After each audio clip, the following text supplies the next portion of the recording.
From India to Argentina, no matter where I am, people automatically tell me to be careful, and I usually am. But nowhere have more people warned me to take care than Belize City, Belize. Belize City is fantastic. In every guidebook I've read, and 2/3 of the locals have told me how dangerous it is. And I'm sure they're right. I mean, when locals tell you something or other about their city, when more than one or two people say it, you have to listen. And it does look rough. It looks dangerous.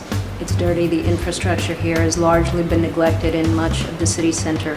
So, the roads are bad, the sidewalks are bad. 1/3 of the Belizean population lives below the poverty line, and there are only 300,000 people in the country of Belize. So you're talking about a lot of poverty, a lot of rundown houses, but the people have been fantastic.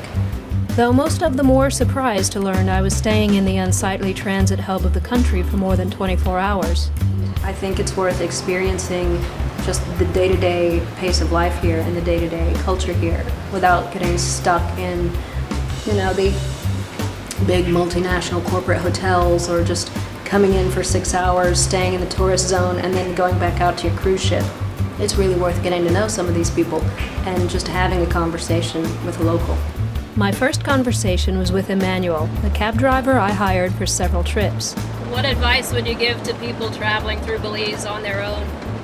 Be on your own like this. You gotta be strong. Watch who you're talking to. Watch where you're going with someone. It's kind of dangerous. I mean, not only in Belize, but all part of the world, traveling by yourself. Pretty standard stuff. Not the dire warnings of imminent danger that come from inside the tourist zone.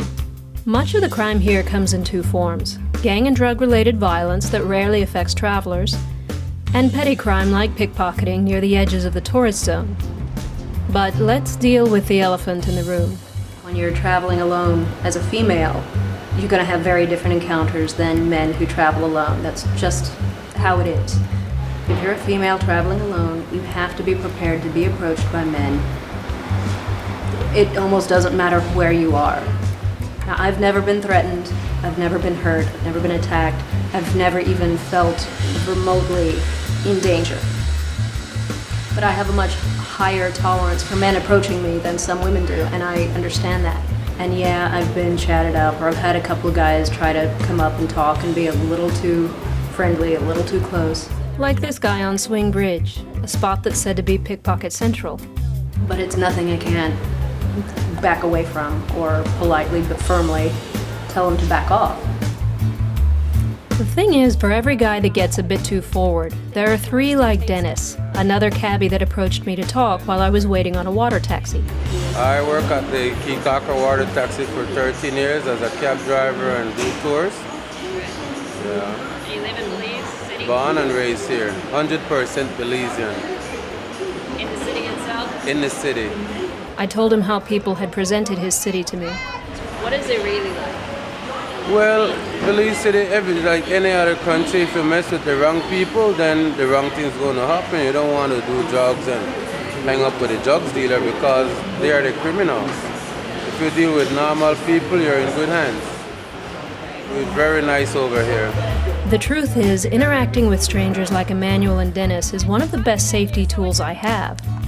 The center of the city is quite small, and I ran into Emmanuel enough on accident that he kept an eye out for me.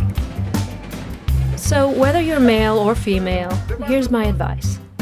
Don't be afraid. Be smart about it, but enjoy your life.